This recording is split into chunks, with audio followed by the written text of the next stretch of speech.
This is Cam. And I'm Jen. And you're listening to Our True Crime Podcast. Ladies and gentlemen, this podcast, truly one of the most unusual ever recorded, contains dribble, slang, and frank discussion of subject matter which under no circumstances should be heard by small children, persons with a heart condition, or anyone who is upset easily. If you are such a person, or if you're the parent of a very small child in the room, we urge you to switch off your streaming device now. I'm Rosie. And I'm Ryan. And we make the Voice of the Victim podcast. We share stories about horrible things that happen to real people, and we try our best to tell it from the perspective of the victims and the survivors. We also try to spread awareness of abuse that could be taking place around any of us, and talk about ways we can stay alert to help prevent it. We want to be encouraging to survivors and help other empathetic people to appreciate the value of awareness. Find Voice of the Victim podcast anywhere you listen to podcasts. And remember, if you see something, say something.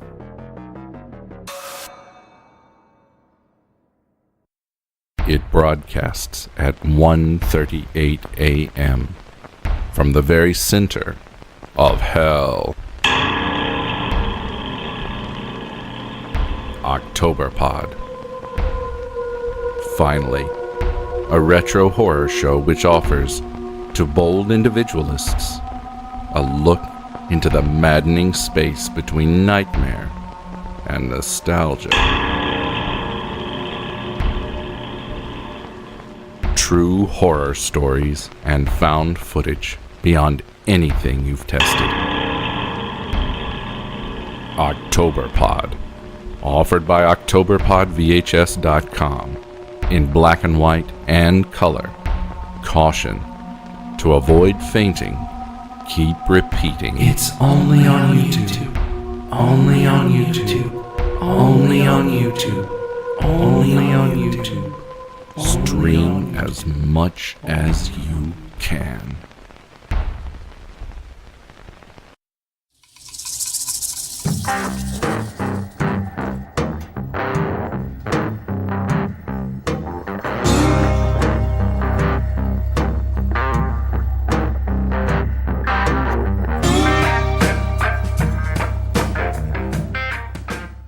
Hi, Jen. Hey, Cam. How are you? I'm good. How are you? I'm all right. Good. I'm all right. We're bracing? No, we're bracing. I was going to say embracing. I mean, I'd embrace it, but bracing for another winter storm here in Missouri. We're supposed to be enveloped by snow. We are supposed to be enveloped by snow.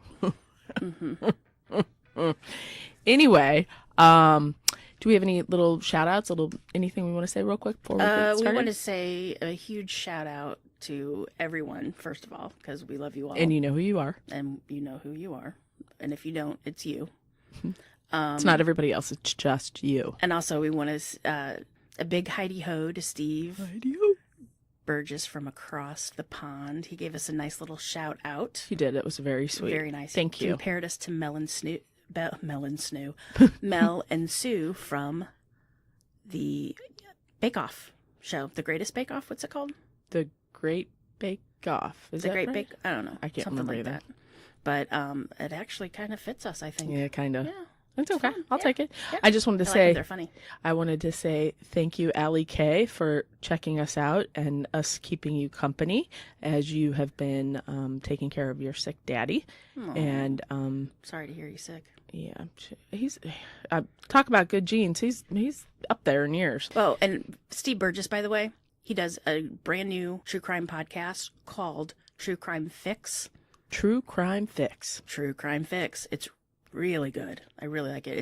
It's rare that anybody is as good as us. No.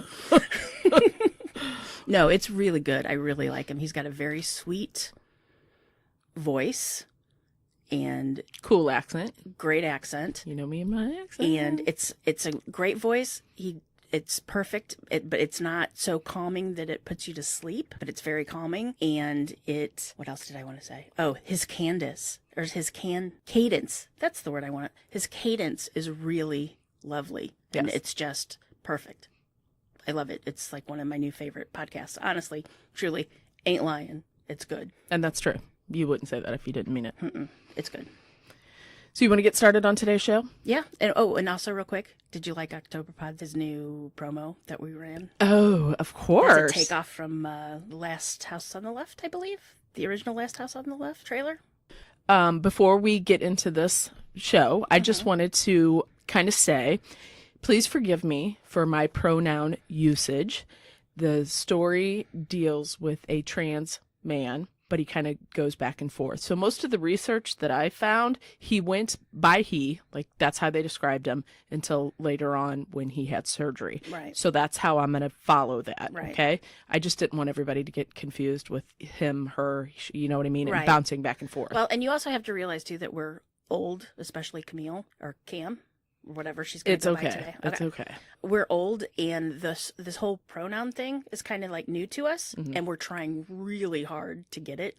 But, you know, the old dog, new tricks kind of thing. So if we screw up, we are really sorry. Yeah. We don't mean any offense at all. Right. We love everybody. It's your life. You do what you do you.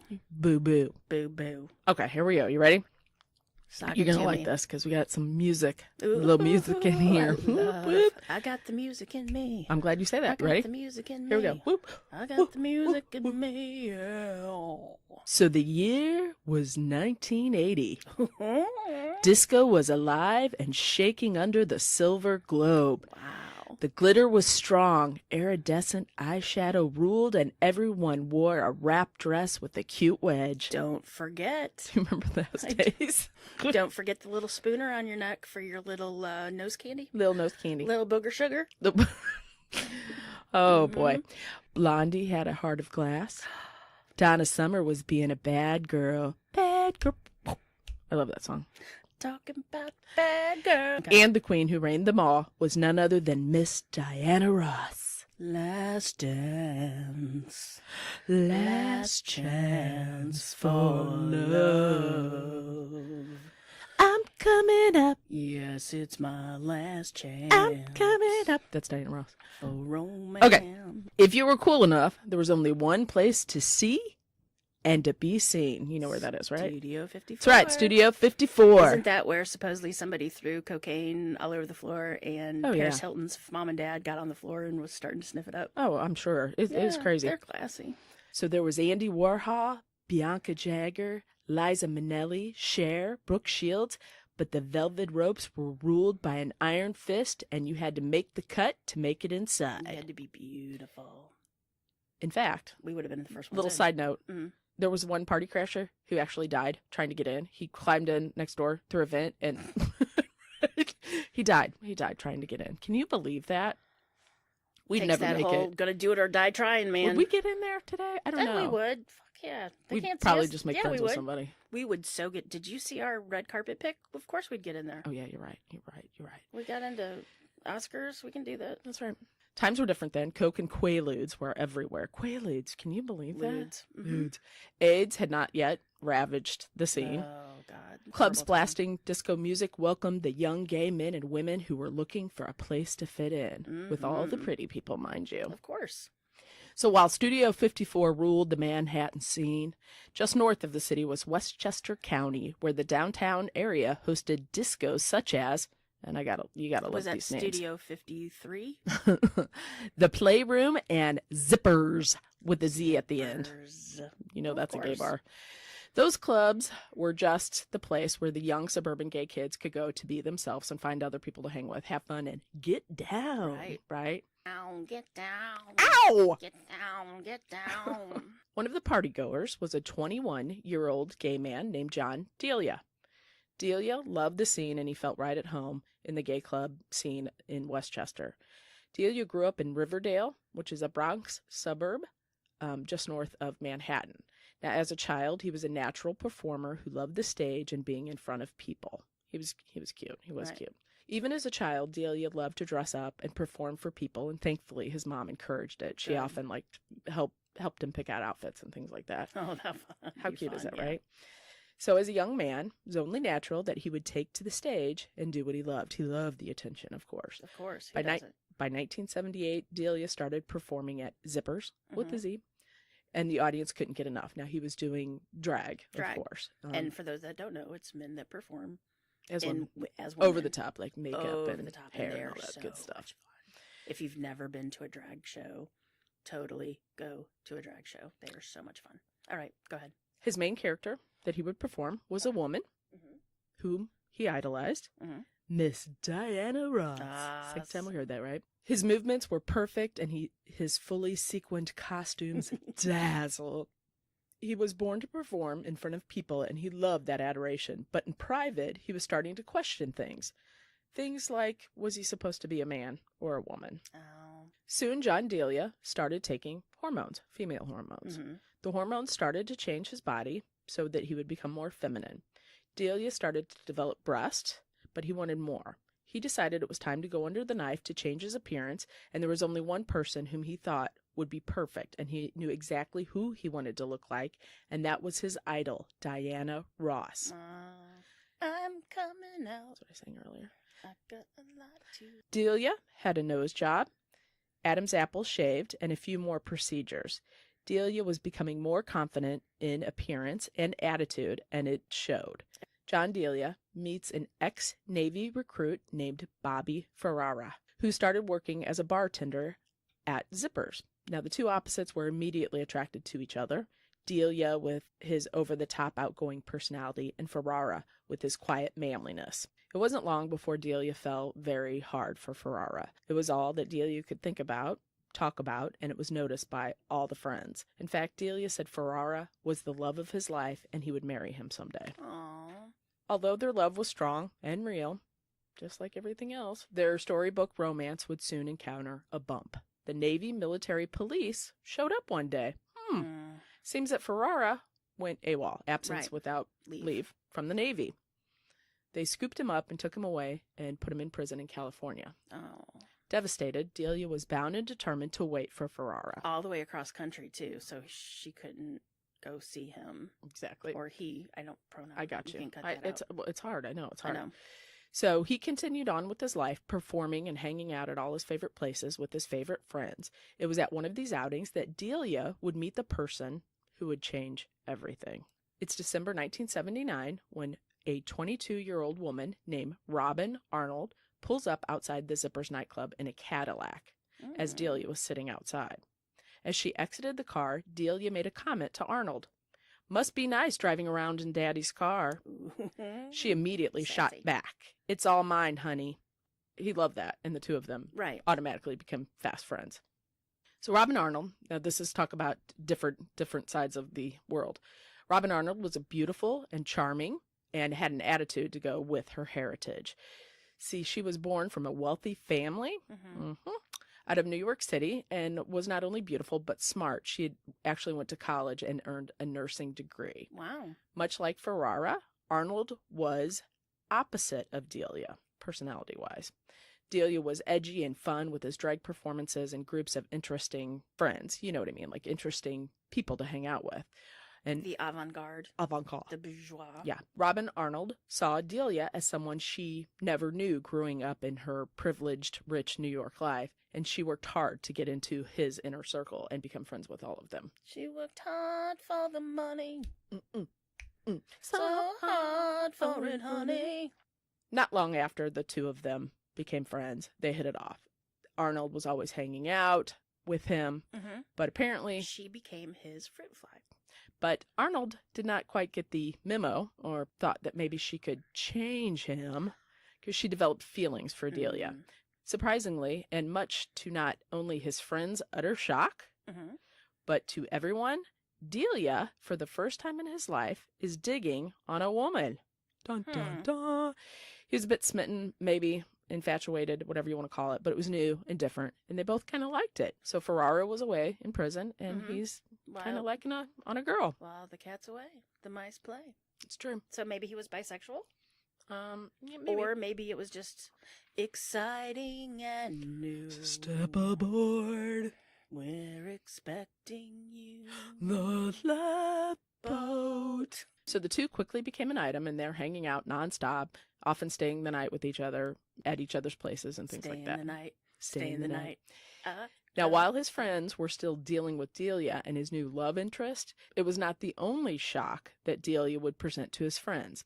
Delia gathered all his friends and told them that he no longer wanted to be a woman after all. Okay, so I have a question. Mm-hmm. Did Arnold not realize he had breasts?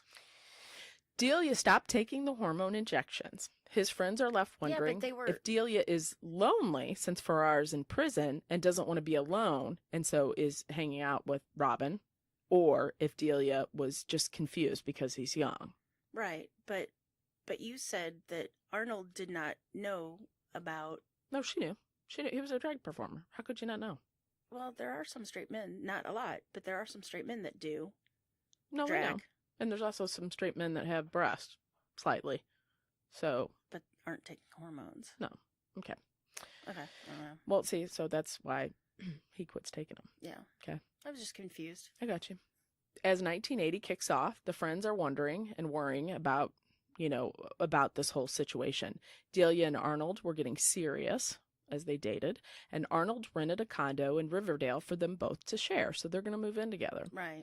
So there was even talk about the two of them getting married. While John Delia was no longer becoming a woman, he was still pursuing his career as a drag performer. Arnold was very supportive of his profession and would often buy him these gorgeous sequined over-the-top outfits, wigs, and jewelry to perform with. Yeah, remember, she came from a pretty... I'd like her too. Mm-hmm. He loved performing. People loved him. He was magnetic. He was energetic. People flocked to be around He him was and really near him. magnetic. Like you could stick spins and stuff on him. Yep, it was amazing. The mic kept sticking to him. You mean he had a magnetic personality? He was magnetic and energetic, is what I wrote, Jen. I know, but People flocked to be near him. He was the center of attention, and when Arnold was with him, you see where this is going, she too would be in that center, and she enjoyed that. As the couple were enjoying their lives and all the fun and all that stuff was going on, they got engaged. oh, good. But things were about to change right after their engagement. Bobby Ferrara, Mm-hmm. Delia's Got out of prison? former love, was being released from military prison, and he was going to return to Westchester. Ferrara arrived on the scene, and Delia soon realized that the love they shared was burning stronger than ever. What's going to happen? What's Delia going to do? Continue on with the engagement to Robin Arnold, or go back to Bobby, whose love has never faded as he was serving time? These are the days of our lives. Next. No. Sorry. John Delia had to go with his heart, and his heart belonged to Bobby. Delia sat Robin down and told her that he still loved Bobby and that he would be going back to him. Arnold was pushed to the sidelines, and she had become used to being the center of attention with him and getting all that cool stuff that came with getting all that attention from Delia.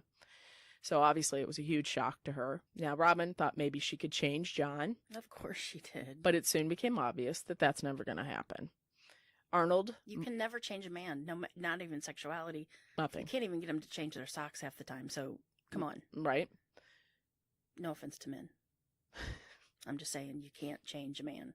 You can't change a woman. You can't change anybody. It's hard to change people. It is. Get over it. They have That's to who change they are. them. Exactly. Yeah.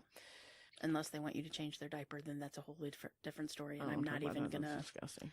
Don't even. It's no It's judgment. a thing. No judgment. No judgment. I'm not. But I even though did you that. said it was disgusting. It just is say. gross. I did it with the kids. I'm not doing it with the adult. So Robin Arnold must now come up with Plan B. Arnold realized that she didn't want to be out of John Delia's life altogether, so she set herself up to be in their relationship. Yes, you heard that correctly, in their relationship. So she would now become best friends with not only Delia, but with Bobby as well. The three of them, they're BFFs, okay? As strange as it sounds and seems, Arnold and Delia were now just friends. They quit having a relationship. They're just friends. And Delia remained living in the condo that Arnold had leased for them as a couple. So John Delia moved into the condo that Robin Arnold had leased for the two of them. And here comes Ferrara, and he's going to start staying there as well. So it seems a little complicated. It's about to get more It complicated. also doesn't seem like a good idea. John should have probably moved out. That would have been nice. Nope.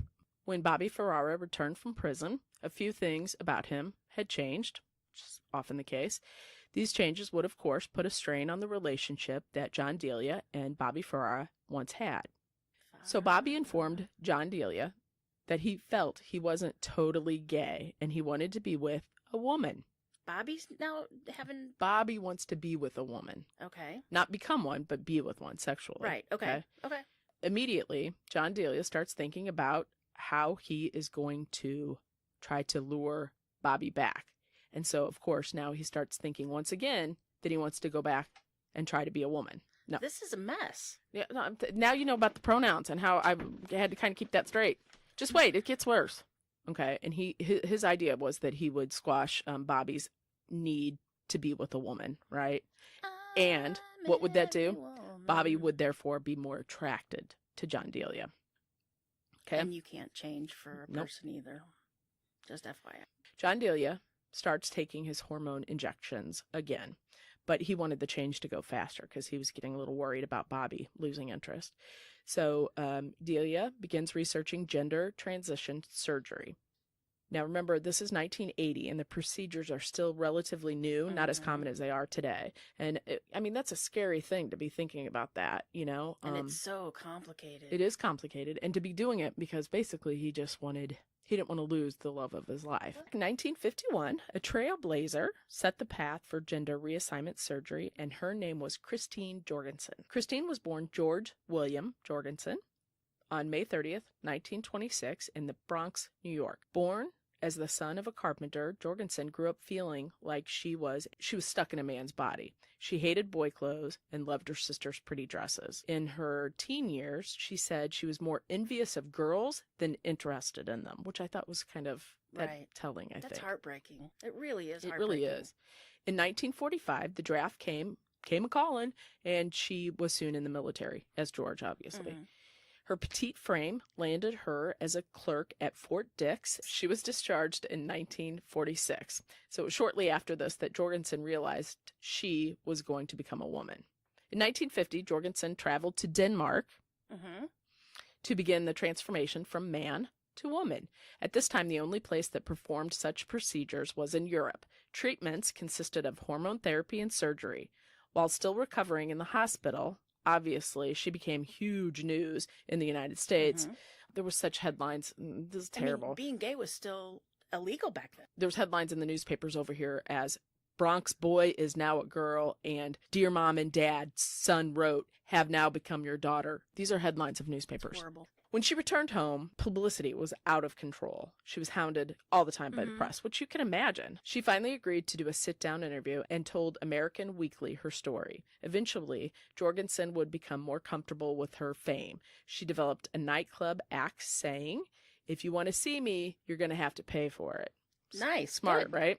Jorgensen retired to Southern California in the early 70s and died of bladder and lung cancer in 1989. Her story and legacy paved the way. Gender issues, gender discussions, gender identity. So if you think about this, like in the scope of things, 1951 was not all that long ago, right? Not at all. So it's pretty crazy. If we could do math, we would probably tell you that was about 70 years ago. Yeah. No, 60? 60. I don't know. No, 70. That's 70? Fine. 70. Yeah. 50, 60. Yeah, because it's almost 2020. Boy, we're good. We are good. So let's go back to John Delia. John Delia is now dead set. He is going to become a woman. 1980 again. So this is only 30 years after the surgery's still relatively new. Right. 30 years from when Christine Jorgensen did that. It's very expensive. Yes. So knowing what we know about this story, who's going to step in and offer to pay for the surgery? Robin Arnold. You're correct. Arnold decides that she'll help pay for John Delia's transformation, which is never a good idea. No. That's a you're going to owe me for life kind of thing, you know? I own you now. Yeah, exactly. In November of 1980, Delia returns home to heal and become used to the change. John Delia is now officially a she. And who does Delia rename herself? Who does she love so much? Diana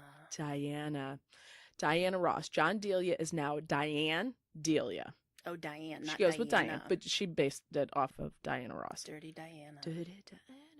So Delia's friends say she is gorgeous and the transformation is more than a success. And we'll put pictures online. Beautiful. Oh, yeah. And shining with this confidence that she never had as John, right? So what is really cool about all this, I think, and also a testament to how pretty she was, her beauty, Delia is hired as a model for a brand that we all know that could not be more American, Avon. Ding dong, Avon's calling. And no one ever knew that this beautiful woman would, in the ad that she was in fact transgender. No, I saw pictures and the quintessential early Avon, 80s, right? The big hair. the yeah. hair. And Ooh-wee.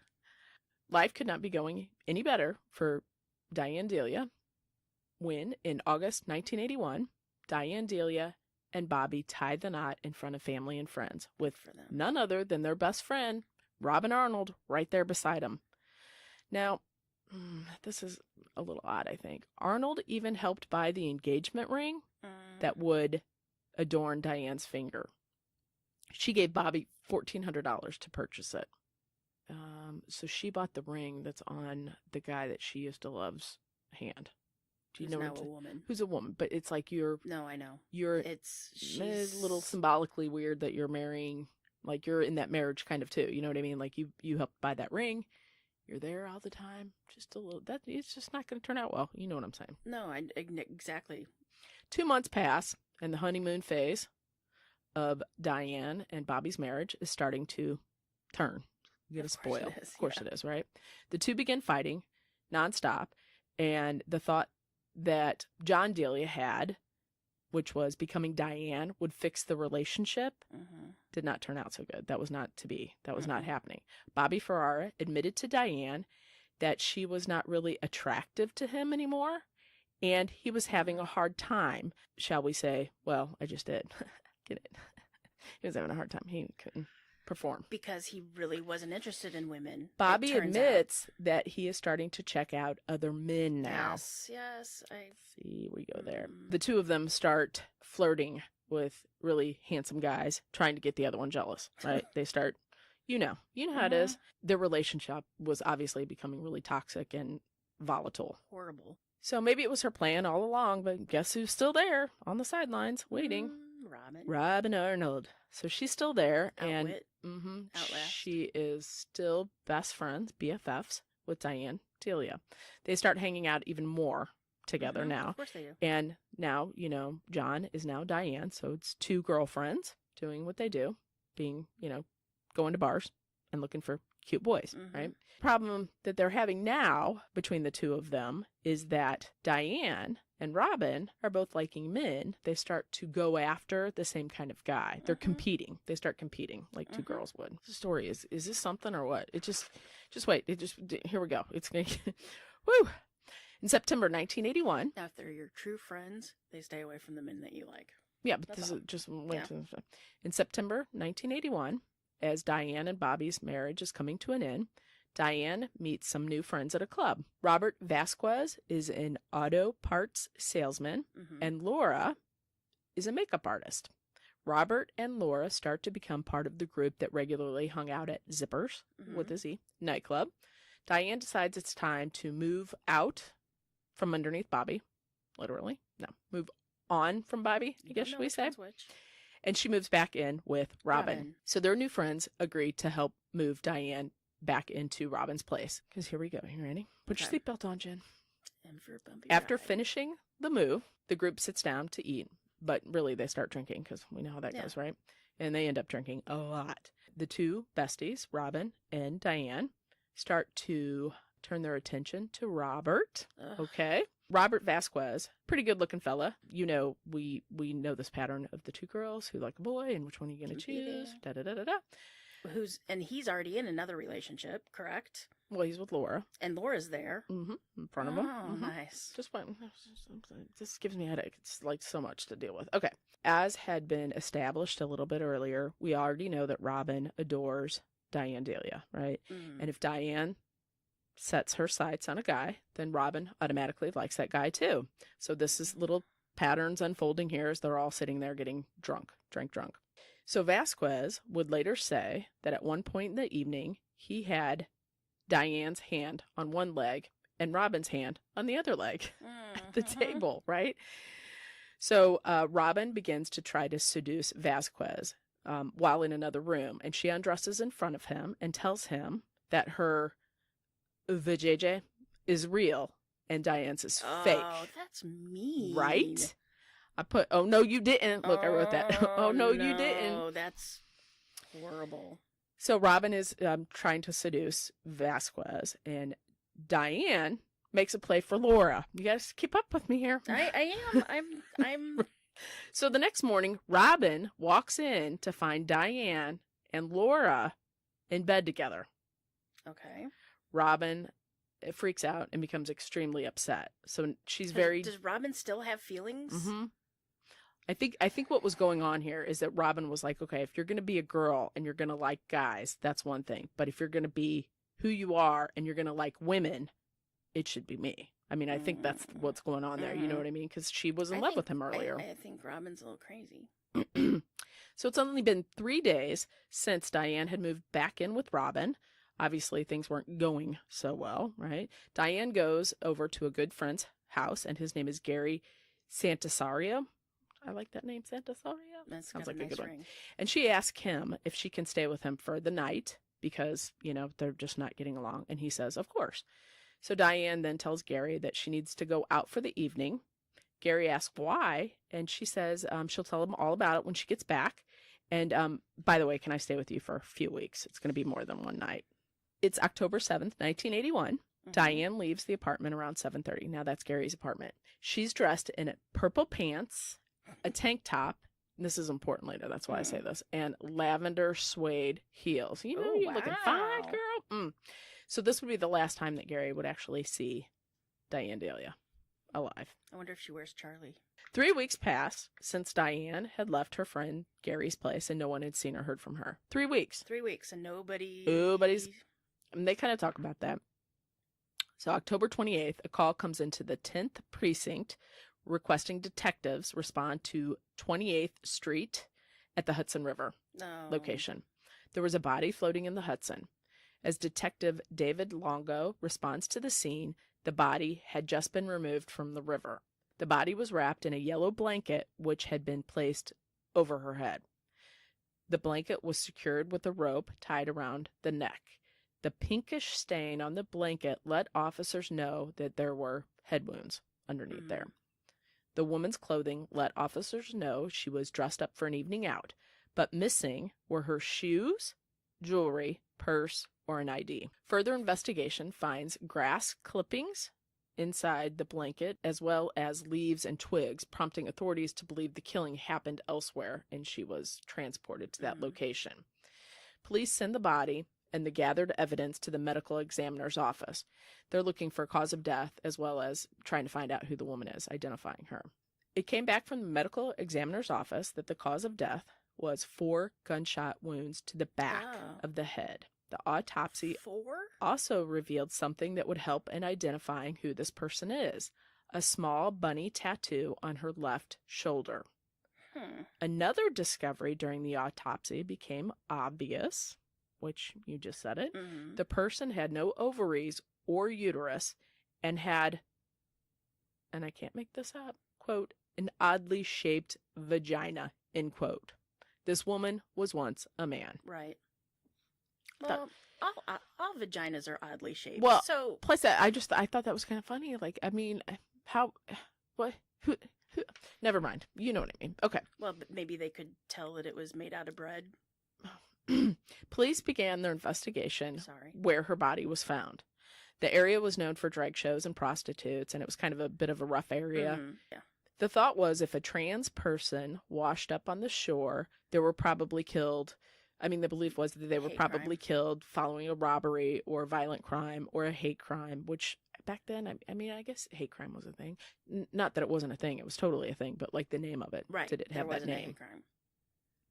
Now, this is 1981, and remember, the AIDS scare is just starting. To come out, and there was a huge backlash against gay people, and they had no idea how the virus worked. You remember, I remember watching all that.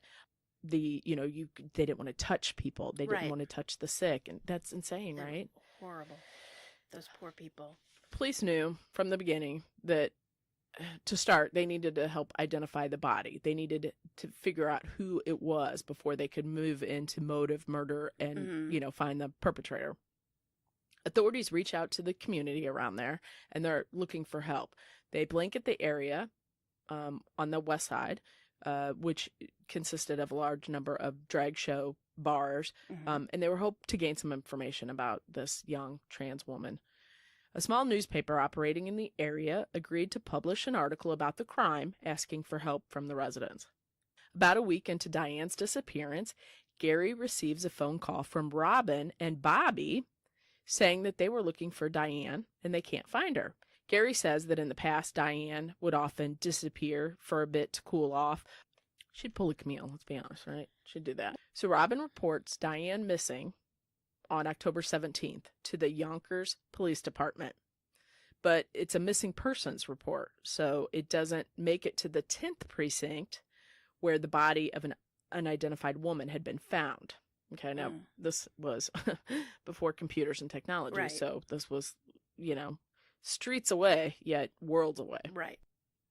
Weeks pass before anything new develops, so it's now late November. They haven't identified her body yet. That local drag queen newspaper flyer article that Detective Longo asked to be placed makes its way to Yonkers. Friends of Diane are immediately in shock as they read it, and they see the mention of the bunny tattoo. Detective Longo meets with one of Diane's friends who agreed to come to the morgue and identify the body, and her name is Robin Arnold. Horrified, she tells police that it is indeed Diane Delia. Delia's friends are left in shock as they wanted to know who would ever want to hurt or kill Exactly. Diane. Everybody loved Diane. Police, as they always do, start with the people closest to Diane. Up first is her estranged husband, Bobby. And Bobby is very upset, and he tells authorities that he last saw Diane on October 7th. Bobby actually breaks down the timeline to police, stating that the two of them had had a big argument and there was lots of jealousy going on between them. Police ask him why Diane Delia's body would be without shoes or jewelry when she was found, because that's not how she left. Bobby said he didn't know. So police then tell him that the wedding ring was missing off Diane's finger, and they wanted to know if Bobby had any idea where it might be. And Bobby says no, but he interestingly adds, "You find that ring, you're going to find who murdered my wife."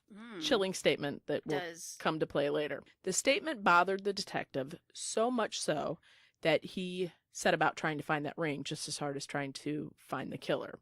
So he begins to call the area pawn shops. Robin Arnold is next up to talk to the police. Now, Robin Arnold's very open with her interview, and she tells police about the three of them and their, quote, friendships, end quote.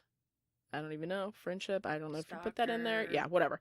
She also says that she paid for Diane's surgery and for her wedding ring.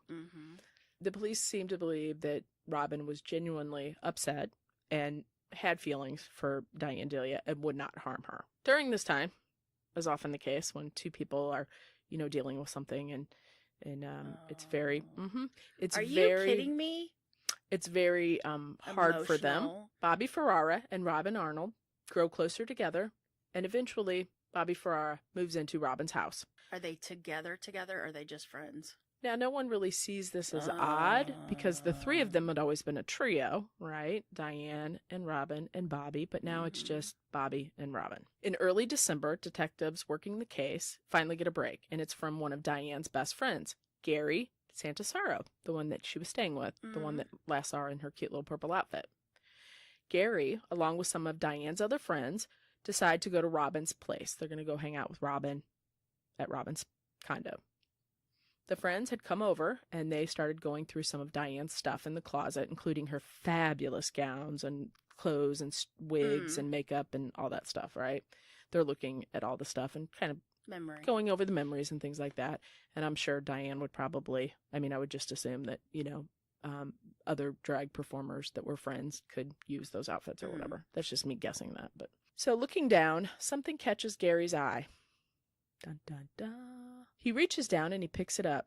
It is a pair of lavender suede pumps. Gary knows he can't say what he found, so he decided to smuggle those shoes out of Robin's house without telling any of the friends or Robin. Right. Now, he's the one that saw her in those shoes. Right. Gary contacts police and meets up with an officer at a nearby place that all the friends would often go and have dinner. Okay, they hang out there a lot, so they're familiar with it. Like Central Perk? Yes, exactly. Gary felt comfortable there, but didn't want Robin or any of the friends, Right. anybody to know that he was meeting with police officers. Gary went on to tell the officers what he had discovered at Robin's house in the closet, the pair of lavender shoes that Diane was wearing on the evening that she left his house and disappeared. He told the officer there was more.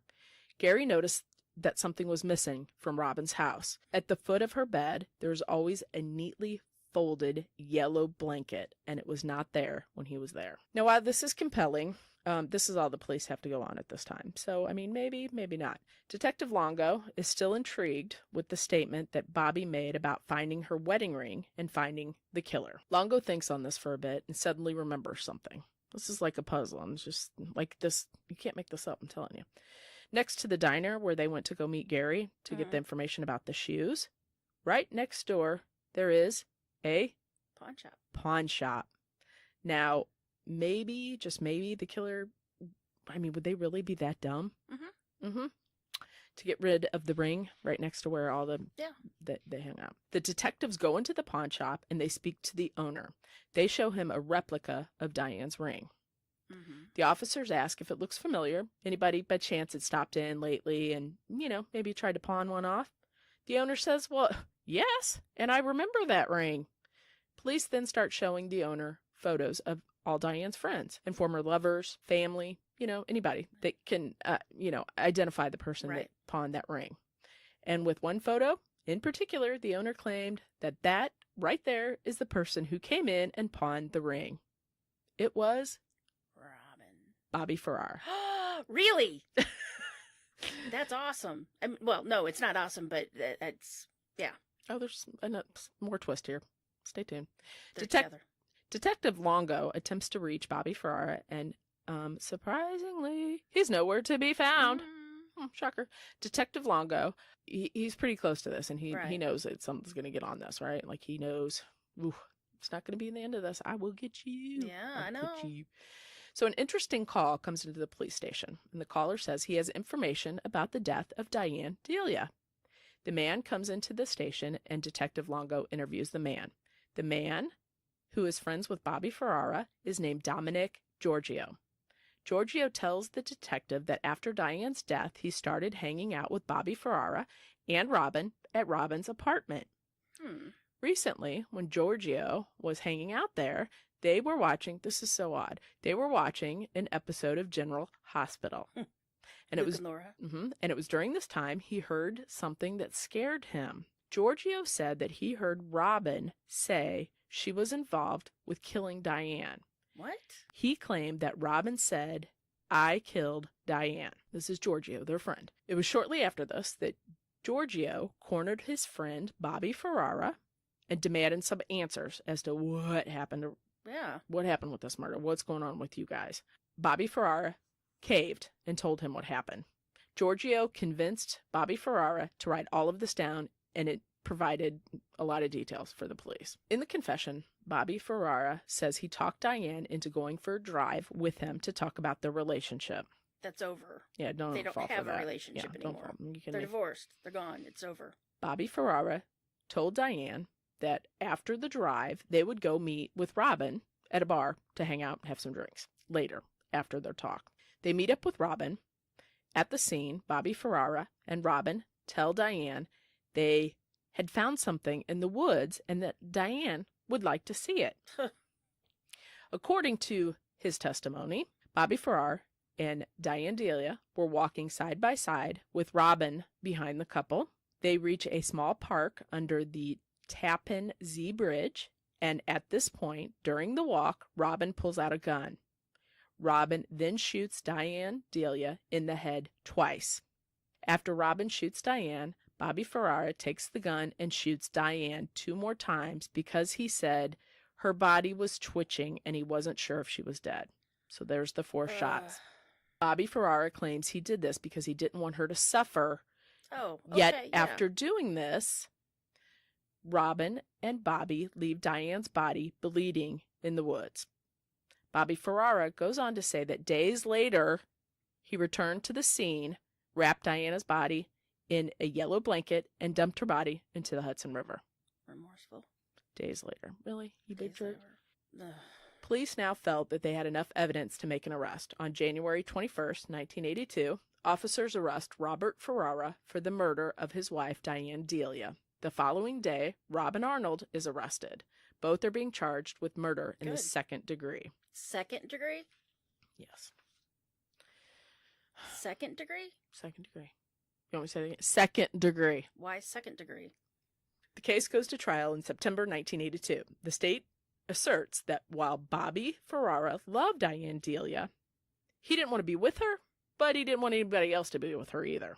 Jealous, right? I can't have you. But nobody else I don't can. want you, but nobody else can either. Upon realizing that Robin shared the same disdain and anger and jealousy for Diane, meaning, Robin loved her, and if you're going to like guys, it's fine, because I'm not a guy, but I'm a girl, and if you're going to like girls, you better be liking me, right? Mm-hmm. During the trial, the earlier dalliance, shall we say, with Laura, the makeup artist, was brought up, and the prosecution claimed that Robin was extremely upset with this and realized that if Diane, like we just said, was going to be with the woman, it should be with her, not anybody else.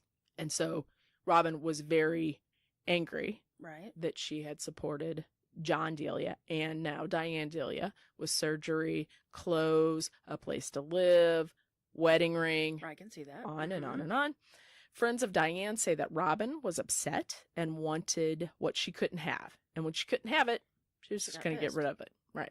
Robin Arnold's high-priced attorney, remember she comes from money, Michael Rosen, disagreed, stating that Robin was innocent, simply did not do it, and was in the wrong place at the wrong Aren't they all? time. She is simply a poor little girl hanging out with the wrong crowd. Poor little rich girl. The attorney then brought up an interesting television clip to show jurors. On a General Hospital episode that aired right around that same time that Giorgio was visiting Robin at her place, Giorgio had said that Robin had stated, I killed Diane. In it, the actress in the scene, that's so typical of soap operas, right? Through heavy breathing and tears, shouts, I love Diane Taylor, and I killed her. That was a character in the show. The attorney is saying that's what he heard that. Yes, not that he heard Robin state that, but he heard the actress state that for Robin. Right. To help Robin get off. The trial ended on October 6, 1982. It took the 6 men and 6 women jury another 4 days to reach a verdict. Robert Farrar sentenced to 25 years to life. Robin Arnold went on to get married, raise a family. Ferrara did his time and was released in 2008. So I think the thing that's most scary about this whole thing, right, is it in the end, it wasn't really a hate crime. It wasn't a robbery gone bad.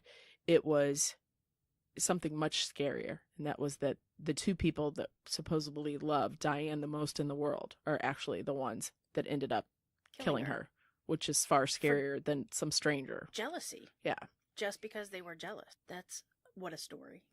A case, not a story. It's a real life. But that's like a movie. That's stranger than fiction. No, that's stranger than fiction. Wow. And it just, I think, too, you just think like, that plays off like they're a bunch of like 14, 15, 16-year-olds, right? Like the immaturity and the jealousy and the this and the that. And I was pretty immature at 21 and 22, but not like that. I love you, I don't love you. I want you, I don't want you. I want a man, I want a woman, I want this, I want that, yeah. If I can't have you, no one else can. Yep. Or I don't want you, but nobody else. The token rich kid that wants to like fit in and be different and, anger mom and dad and yeah. Wow. Yep. Poor Diane. That's awful. Mm-hmm. Pretty. And she's so pretty. But all she wanted was love. That's what we all want, right? Love and friendship, and the people that did it betrayed her. Bobby claimed that she was involved, and she claimed she had nothing to do with it. And then why would he, because they were friends, so why would he claim she was involved if she really wasn't? He didn't really have an axe to grind with her. You know, they were friends. Right. Friends. And whatever. he was the one that did the pawn shop? Who did they? He did. He took the ring in. Took the pawn shop. I thought for sure it'd be Robin too. I did too. Yeah, I did too. That just made more sense. Robin had to know somewhat. The blanket's gone and the shoes are in there. Well, why? What? Even if you miss the shoes, not realizing that, what your where's my blanket? Where's my blanket? So even if she had nothing to do with it, she knew something that went on there. But why would a man take the shoes and put them in the closet? Why? And the jewelry? to me, you would think that they would just leave it there. Right. To me, that sounds like But a woman would like that, right? a woman would want. Well, we can't leave the suede shoes out. What if it rains? Mm-hmm. We can't leave her jewelry. That's good jewelry. Mm-hmm. Men wouldn't care. I agree. That's what I'm saying. She just got off, and I think there was more to it. Or maybe Robin liked the heels because purple lavender suede heels sound fantastic. That's she's involved. Mhm. I mean, she is a conspirator at least. Mm-hmm. Yeah, I agree. All right, Jen. Well, I hope you. Wow, that's something. Mm-hmm. Crazy. That's something. Yeah. And then he didn't even get that much time. And I hate to bring this up again. Jennifer Mee gets life, and she didn't pull a trigger, and she wasn't even on scene. And then he definitely was involved. I mean, he did admit that he did it, like part of it, right? Half of it. And he doesn't even get, he gets free after a while. That's 25 years. Well, it's second-degree murder. If they would have brought first-degree murder on, they could have done the death penalty. But I think with the degrees of murder, there's only so much time you can get. Yeah. That's why I was surprised they only went to second-degree murder. Yeah. But it was probably an easier to conviction. nail it. Tell the good people where they can find us. You can listen to our show on YouTube. You can find us on Twitter at Our True Crime Pod. Download our episodes on iTunes, Spotify, Google Play Media, or Google Play Music, Google Play something. Something on Google. Just Google Play, whatever. I don't do. Just Google something. Google us. You can find us on Google. We have a blog that nobody visits us at ourtruecrimepodcast.com. We are working on trying to figure out how to get a store attached because we're going to be starting to sell shirts and swag. At Facebook, we have a Facebook page. I still have to make that private, but we'd like more activity there. All right, Jen. So remember, lock your doors. And keep passing by those open windows. Bye-bye. Love ya. All right, what do you have for us today? Okay, Jen, I got a. Sorry, I have to move my mic. It's okay. I have a case. Is what I have. And, you do? I do. A case of herpes? Nope. The antibiotic took care of that. Really? No. Yeah. Valtrex. You can't get rid of that. That's like what Eddie Murphy say. It's like luggage. You have it for life. No, it's the gift that keeps giving. Yeah. Never but I'm mind. just saying. I know. I'm just saying. No judgment zone here. We love everybody for. We do. It's your life. You do what you do. You. Boo boo. Boo boo. Which, on a side note, I'm a little hyped. That's just today. what I heard. By the way, that's just a rumor. Yeah. I don't know if that's true or not. Watch the do you documentary. Know how rumors get started? They're started by the jealous people. They get mad for something they had and somebody else is holding. That's right. So Andy Warhol, Bianca Jagger. Keep that down Sorry. a bit. I know. I got excited. Andy Warhol. I'm hyper today. I got a lot to do, so I'm just trying. You're doing good. It's my 70s. This is my era for songs. I know. That's why I said this. We were gonna have fun with this one, even though it's terrible and tragic. But it's fun. It is terrible and tragic. They all are. I'm trying to not sound like I'm reading my reading, but that intro I had to do it because I made it cheesy. I did it on was purpose. Good. I liked it. Do you remember going to the bathroom and those drag queens kept looking at us? What are you girls doing in there? The big eyelashes through the lock had the hole instead of the whole lock, and the big drag queen with the eye pumped through. What? Because they thought we were doing coke in the bathroom, but we were just sharing the stall. Oh yeah. To hurry up. Remember that? What you ladies doing in there? And like that big mascara. I remember the fake gay lashes. men were like, "Oh my god, lipstick lesbians! I love you guys." I could use a big girl right now. The drink. Oh big yeah, girl. no kidding. Oh, I forgot about the big girls. Oh, sidetracked. Okay, Yeah, we gotta go. We gotta go. Oh, good thing we both took our ADD medicine. Right. Okay. Did all that. I'm gonna start that whole paragraph over. Yeah, okay? do and slow we got- down we got and Yeah. and then yeah. Okay, right. What's that love song? The Supremes one. Baby, baby. Where did our love go? I can't sing to save my life. Ferrara. Ferrara with an A at the end. Is that like Not Ferrari. no? But isn't there an actor? Christina Ferrara. But he just died. Related to George Clooney. Oh, George Romero? No. George Ferrara? I don't know. Okay, we gotta go, Jen. You gotta keep Okay, me sorry. focused here. It's okay.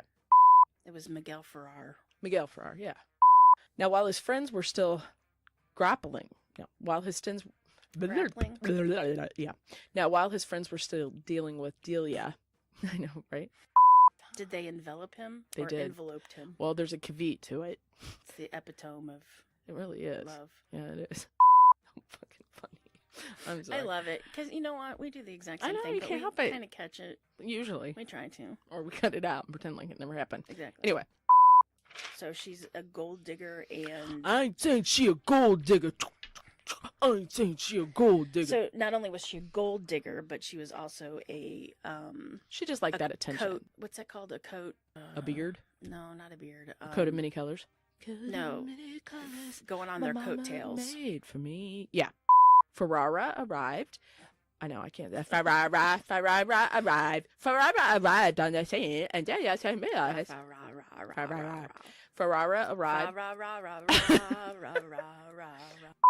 on the scene, and Delia soon realized that the love they shared was burning stronger than ever. Did they have the clap? So Ferrara arrived on the scene, and Delia soon realized. Ferrara arrived. Stop it. I'm sorry. It's So funny. Bobby Ferrara, I'm going to say that now. Bobby Ferrara. That's why I always go with first names.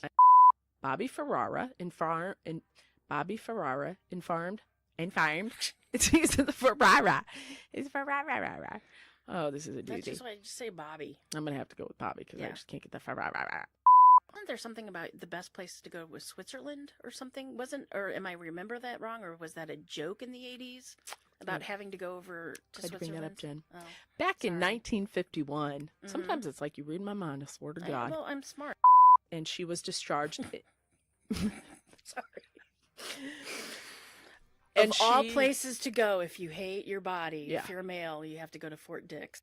I think Robin needs the Winona song. I can't make you love me. That's Bonnie Raitt. If you don't.